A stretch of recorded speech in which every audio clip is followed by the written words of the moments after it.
pessoal, sejam bem-vindos de volta ao meu canal. Aqui é Lilian, eu sou fisioterapeuta e esse é o Dicas de Físio, o cantinho onde a gente aprende a cuidar de quem a gente mais ama, com muito carinho, com muita eficiência, com muita disciplina, fazendo o melhor para cada uma das pessoas que estão sob os nossos cuidados, tá bom?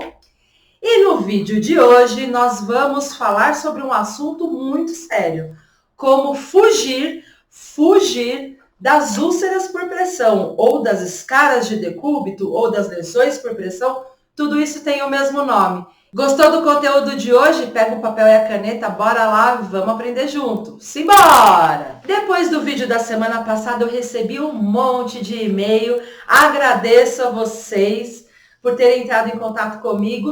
E nesses e-mails as pessoas me pediram para falar sobre as úlceras por pressão. Então eu estou aqui, a gente até tinha um outro cronograma para fazer, mas foram tantos pedidos que eu estou aqui só para falar com vocês sobre úlceras por pressão, tá bom? Se você ficar comigo até o final desse vídeo, eu vou entregar para vocês gratuitamente um resumo de todas as coisas que eu for falar aqui. Então fica até o final, que daí eu vou dar para vocês o caminho para conseguir um resumão de todas as coisas, de todo o material que eu vou apresentar no vídeo de hoje, tá bom? Bom, vocês já ouviram falar sobre escaras, né? Sobre lesão por pressão. Todo mundo tem uma história triste para contar de uma pessoa da família que ficou acamada, que teve um problema e que no final das contas acabou desenvolvendo essas úlceras, esses problemas.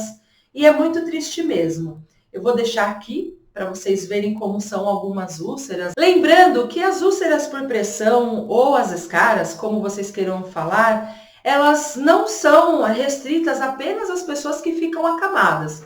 Elas acontecem também muito tempo na mesma posição, elas podem acontecer. O nome escaras por decúbito hoje em dia foi substituído por lesão por pressão. Por quê? Antigamente, as pessoas achavam que a escara de decúbito era só aquela ferida muito profunda que já atingia o tecido muscular. Mas hoje em dia, nós sabemos que foi trocado para lesão por pressão justamente porque a gente começou a avaliar a escara desde aquele primeiro momento, quando acontece a primeira vermelhidão na pele, até a hora que a escara já toma uma proporção profunda e atinge tecido muscular, tá bom? Então, por isso, o termo, hoje em dia, é utilizado lesão por pressão. E eu vou falar nesse vídeo sobre lesão por pressão e vocês saibam na cabeça de vocês que a gente vai estar falando sobre escaras também, tá bom? E aonde que aparecem as lesões por pressão? Eu vou contar para vocês. A lesão por pressão, elas acontecem normalmente nas proeminências ósseas. E o que são proeminências ósseas? São as pontas de ossos. São as pontas de ossos que ficam tendo atrito no colchão ou na cadeira. Então, para quem fica deitado, quais são os lugares que mais acontecem? Então, atrás no sacral, assim, para cima do bumbum do paciente é um lugar que acontece muito. Nos calcanhares, nos cotovelos, aqui assim, ó, na parte de trás, aqui chama escápula. Então, o pessoal antigo fala que é a asa. Então, nessas proeminências ósseas da escápula, na nuca, eu já tive paciente que teve atrás da orelha, de tanto ficar com a orelha pressionada, ficar de um lado só.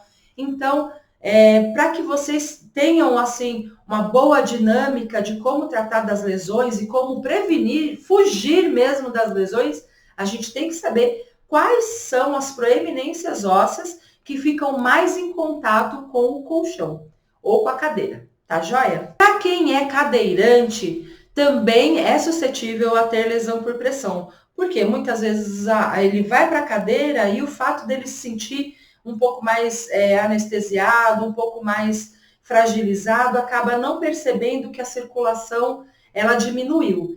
Então, acaba marcando sim o local e ele tem que tomar cuidado com as panturrilhas, com o cóccix e também os isquios, que são esses ossinhos do bumbum que ficam atrás, eles ficam muito pressionados na cadeira, os calcanhares e também os ossos das costas, a coluna, também ele fica muito pressionado na cadeira e acaba tendo sim as lesões por pressão, tá bom? Eu quero levar vocês a fazer uma experiência na sua casa.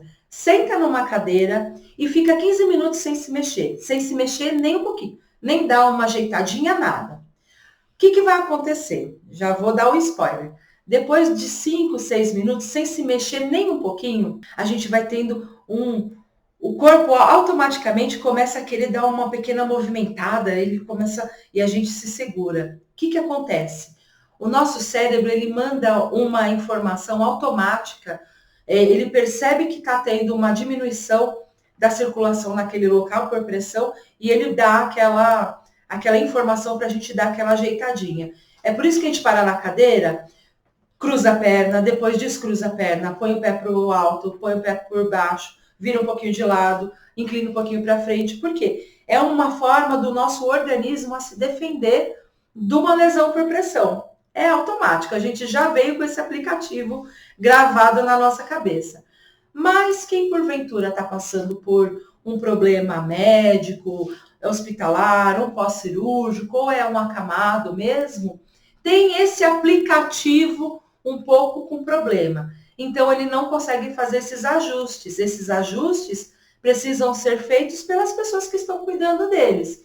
E é por isso que a disciplina e a organização faz tanta diferença na hora de fugir das escalas. As lesões por pressão, elas podem ser divididas em 4 estágios pela sua gravidade, tá bom? Então, vamos lá aprender um pouquinho. O primeiro estágio é o eritema ou a hiperemia, que é o momento onde aquele lugar que fica pressionado, ele fica avermelhado, vermelho que mesmo que a gente mude, ele não sai. Então, ele já é o primeiro estágio da pressão, tá bom?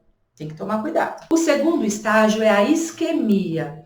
Então, aquele vermelho, ele não passa, que era o estágio 1, ele não passa. Ele fica parecendo que está esfolado, que está machucadinho mesmo. Você vê que mesmo trocando o paciente, movimentando, ele fica, às vezes forma uma bolha. Então, esse é o segundo estágio, que é a isquemia, tá bom? O terceiro estágio da lesão por pressão é a necrose. Aí a gente já está preocupado, né? Eu, na verdade, já fico preocupada no primeiro estágio, quando eu tenho um paciente com lesão por pressão.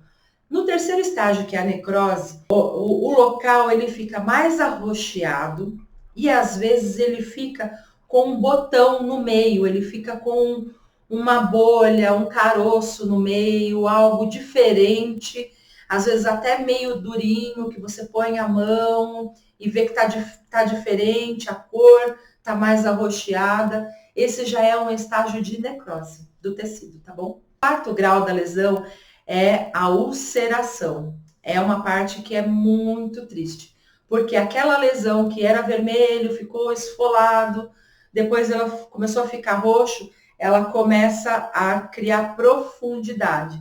Começa na pele e aí ela começa a se aprofundar, atingindo até tecido muscular, começa também a aprofundar mesmo, aprofundar. Eu já tive paciente que a lesão por pressão era tão funda que cabia uma mão fechada dentro das costas dele, de tão profundo que estava.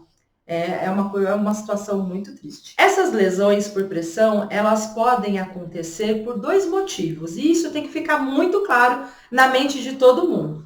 O primeiro motivo são os motivos de dentro do paciente. Então, assim, aquela lesão que ele teve, às vezes um pós-cirúrgico, que ele não pode se movimentar, às vezes um AVC, ou a pessoa está muito já idoso, não se movimenta na cama. Se ele tem problema circulatório, toma muito antibiótico. Se ele tem uma dificuldade com sono, ele toma remédio para apagar, então ele fica parado. Então, essas são o que é de dentro do paciente que promove a lesão. Lembrando também que a hidratação é muito importante, pessoas que tomam muito pouca água têm que se cuidar. A segunda condição que promovem as lesões por pressão são as condições ambientais. E essas condições ambientais estão intimamente ligadas a nós, que estamos cuidando do paciente. Então, nós temos que cuidar, sim, da cama, da cadeira, dos lençóis. Então, tudo que envolve o meio externo, nós podemos contribuir, nós podemos trabalhar para que ele não tenha lesão nenhuma. Bom, todo mundo já aprendeu então quais são os graus de lesão por pressão, as condições que acontecem a lesão, e agora a gente vai aprender de fato como prevenir essas terríveis lesões. E o primeiro aspecto que nós temos que levar em consideração é o leito. O leito. O leito é a principal fonte de lesão por pressão. Então, nós temos que tomar muito cuidado. Mas, Lilian, que cuidado?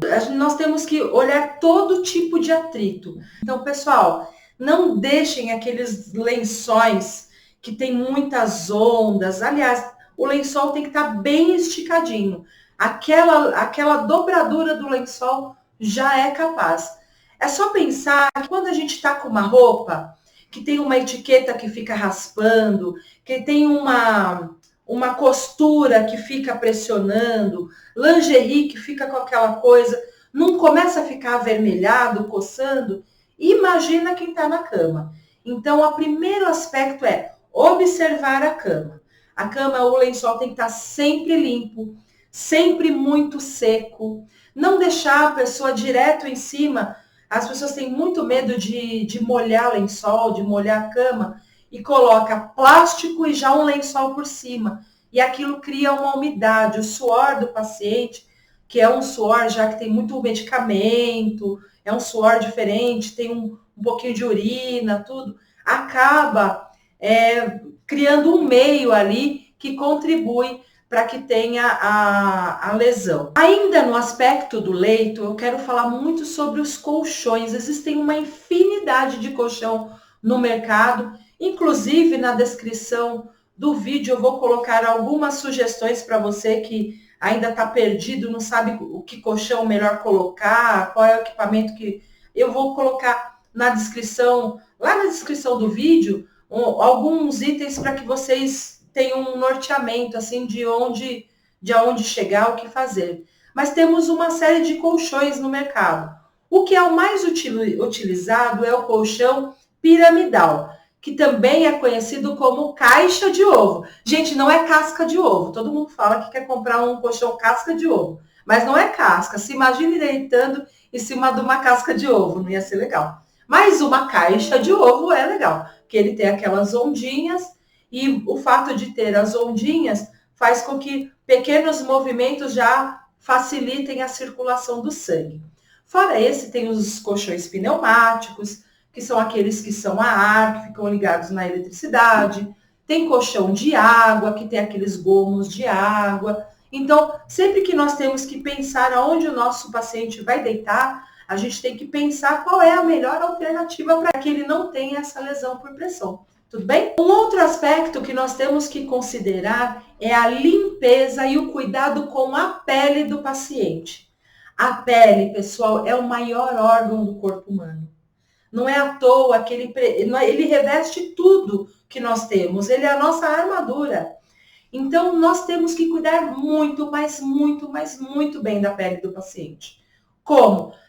Ele tem que estar sempre muito seco, tem que estar sempre muito higienizado, tem que estar sempre muito bem hidratado. Isso é muito importante mesmo para que ele tenha uma pele saudável e consiga se defender do meio ambiente que ele vive. Porque também movimentar-se é uma defesa. Um outro aspecto que nós temos que considerar é a mudança de decúbito. O que é decúbito? É o posicionamento que a pessoa está. Então, se ele está de barriga para frente, é o decúbito dorsal, porque o dorso está na cama. Se tiver de lado, é o decúbito lateral. Então, a gente tem que sempre cuidar. Eu vou deixar, lembra que eu falei no final do vídeo, eu vou deixar um resumo para vocês? Nesse resumo, eu vou deixar um cronograma de mudanças de decúbito para facilitar a vida de vocês, tá bom? Então, essa mudança de decúbito, ela deve ser realizada a cada 2 horas, pelo menos. Então, eu vou deixar uma imagem com vocês, eu vou mostrar a imagem aqui, essa mesma imagem é a imagem que eu vou deixar para vocês. Então, lá tem o posicionamento, a cada 2 horas que a gente deve colocar, tá bom? Uma outra dica é a massagem. Lembra que eu falei no começo do vídeo que o fato deles não se movimentarem faz com que pare a circulação no local e tudo começa a ficar muito difícil, começa a avermelhar? Então, a massagem é fundamental. Ah, Lília, mas eu não sei fazer massagem. Não tem problema. Quando a gente emprega carinho, cuidado, o movimento que a gente faz no paciente, ele acaba sendo benéfico. Então, deu banho no paciente, trocou, colocou no leito bonitinho. Se não sabe como dar banho, a gente tem vídeos sobre isso no nosso canal. É só dar uma olhada. A gente deixa os links dos vídeos aqui. Então, assim, deu o banho, colocou na cama, pega um creme com carinho, pega o amor no coração, pega um creme e passa com muita calma, com muito carinho, com muito respeito, desejando de fato do seu coração que ele fique bem, que você transmita para aquele paciente algo de bom, transmita saúde e faça movimentos circulares, para que aquele sanguinho no local movimente, para que a circulação no local ela fique bem, ela fique boa, e aí ajusta o decúbito dele, o posicionamento para que ele fique mais confortável possível. A massagem, gente, ela é terapêutica, mas ela não é terapêutica só para quem recebe. Ela é muito terapêutica para quem faz com amor. Essa é a dica de ouro do vídeo. Lembrando, pessoal, que o tratamento de uma lesão por pressão é muito, muito, muito mais difícil do que a prevenção de uma lesão por pressão. Porque quando a gente está prevenindo a lesão por pressão, a gente está fazendo isso com amor, com carinho, fazendo as coisas melhores. Agora, quando a gente está tratando, é a angústia de salvar o paciente daquela situação. Então, optem sempre por prevenir. A prevenção, ela é a chave de ouro para isso. Então, como eu tinha dito no começo, para quem ficou aqui até o final do nosso vídeo, eu vou deixar aqui na descrição o meu e-mail pessoal. Quem mandar e-mail para mim vai receber a apostila. Apostila não, coitado, mas o resumo, juntamente com a arte, que tem as mudanças do decúbito. Vocês podem imprimir essa arte e colocar perto da cama do paciente para que a gente possa fazer as mudanças, vai ser joia. Para você que nesse momento recebeu o seu pai, o seu avô, o seu amigo em casa, acamado, está atrapalhado, não sabe o que fazer, dá uma olhadinha nos nossos outros vídeos do canal. A gente tem muito vídeo sobre banho, sobre cuidado, sobre transferência. A gente vai ensinar tudo para vocês. E se vocês não sabem o que tem que comprar, o que é que tem que fazer, na descrição do vídeo eu vou deixar para vocês um checklist de tudo que normalmente a gente usa com o paciente. Então, se tem algum item que você fala, nossa, não tenho isso, eu não sei onde comprar, ao lado tem o link. A Amazon é a nossa parceira aqui, então do lado tem um link que é direcionado à Amazon e eles facilitam para vocês, entregam aí na sua casa com menor custo, um melhor benefício, tá bom? Então a listagem segue como um checklist. Se tem alguma coisa aí que vocês não conseguem adquirir, não sabe o que fazer, do lado tem um link que vai ajudar vocês, tá bom? Para quem ficou comigo até o final desse vídeo, eu agradeço, muito obrigada. Dê o seu like, compartilhe esse vídeo, porque fazendo esse carinho, você estará proporcionando esse vídeo para mais e mais pessoas, e assim a gente ter milhares de pessoas que sabem cuidar com carinho e com amor daquelas pessoas que a gente mais ama. Muito obrigada pela sua atenção. Domingo, 7 horas, tem vídeo Dicas de Físio. Espere por mim, estaremos lá. Fica comigo. Um abração. Tchau! Até lá.